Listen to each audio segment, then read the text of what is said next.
Hey everybody, welcome back to Quali-Tea time. So, for once I might actually be on time this week. Who knows? We'll find out, I guess. First into the news, I guess. So the first thing that we've had going over basically in the last 2 weeks since I came back from... Actually, yeah, pretty much since we came back from London, was the shower. Our shower here in the Fox Den has been... incredibly unreliable, and then pretty much last week it decided it would graduate to being a sine wave of extremely freezing cold and extremely skin-searingly hot. So we put in an order to have that fixed, and now we have a completely new shower unit. And it still kind of doesn't work, but I haven't personally tried it out just yet. Fuzz has mostly tried out the new one, so hopefully it's fixable easier, but unfortunately I can't quite afford currently to replace an entire shower twice. Or actually once, but either way. So other than that, though, which has been seriously hurting my spoons and impetus to be in front of a camera, other than that, though, more has been going on than it might appear on the channel. I know that the channel's been kind of dead for basically a month, but I have been working on things. So, Haunting episode 4 and 5 are currently largely scripted out, and I'm expecting to have those scripts at least be ready to film by the week's end, whether that be Sunday or Friday, I don't know, and then we'll hopefully be able to work together with our relatively small cast to get things filmed out, and then hopefully done by midway through August. June special, midway through August, nonetheless. Besides that, though, VFX tinkering continues. VFX has been a big part of the Haunting this time around, so consequently, I've been dipping my toes in as much as I possibly can, even if I'm not making videos quite as much.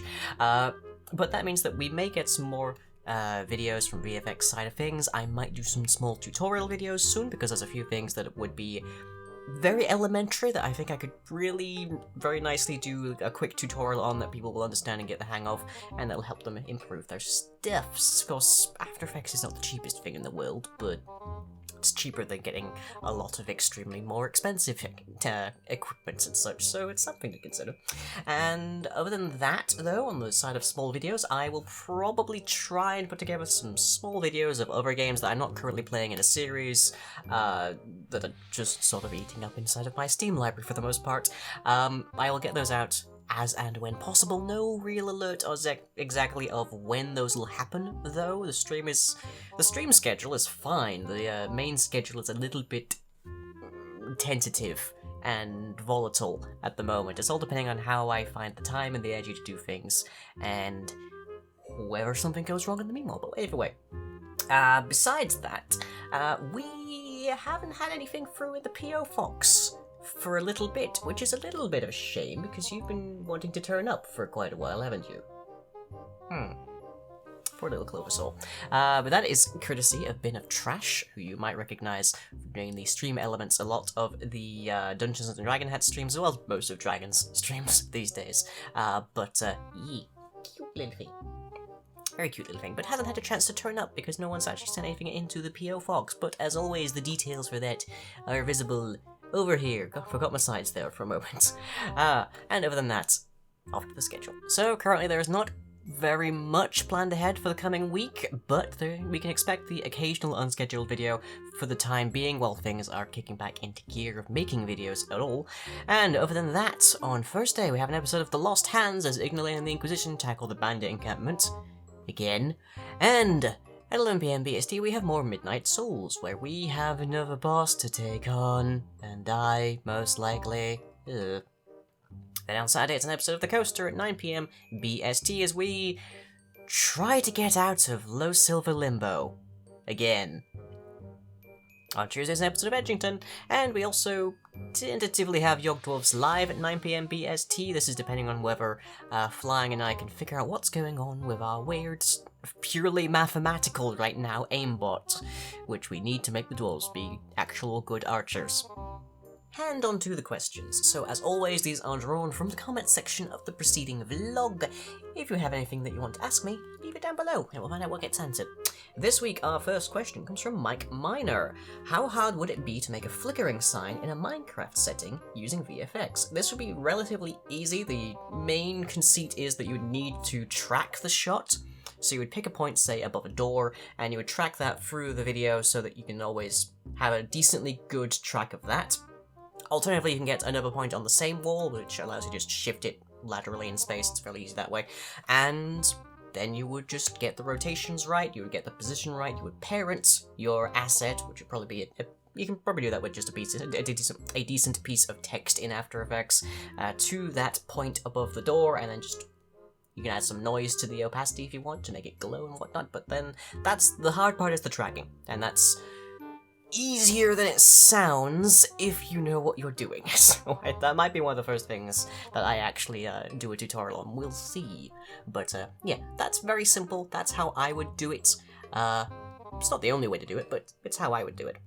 Gavin Jeffress asks, if you could make your own D&D class, what would it be? Ooh, that's a tough question, because most of the things that I would have in a D&D class of my own are already basically incorporated inside of Wizard, Sorcerer, and the occasional piece of Warlock.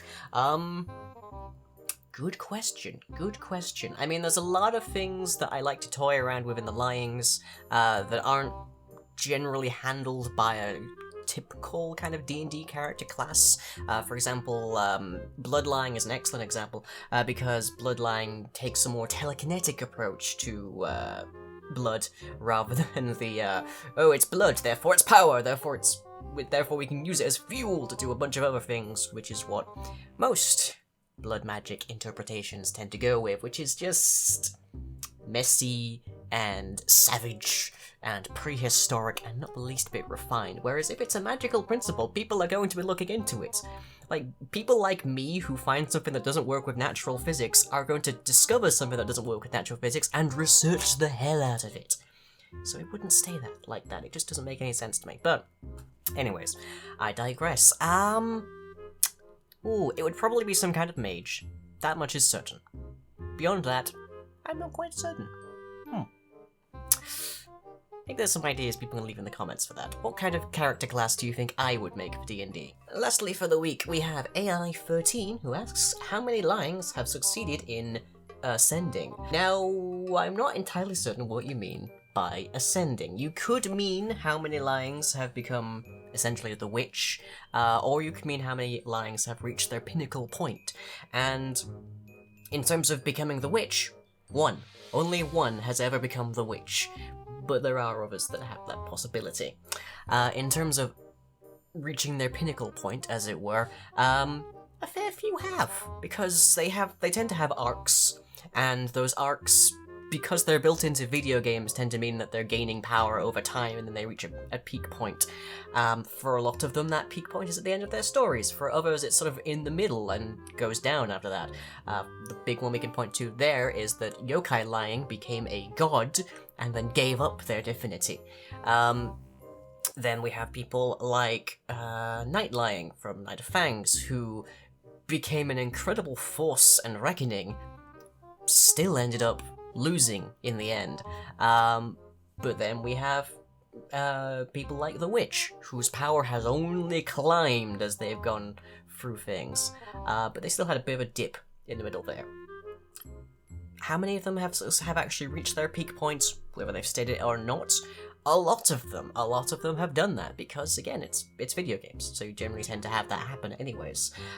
It would be interesting to write a story with a lying who never reaches a overpowered point in their game, or who otherwise just stays relatively power stable and just the whole arc is emotional or psychological. That'd be interesting. But yeah, a lot of them have succeeded in reaching that sort of ascension point, assuming that's what you mean. I don't know. You might mean something I haven't even remotely touched on, in which case I'm sorry.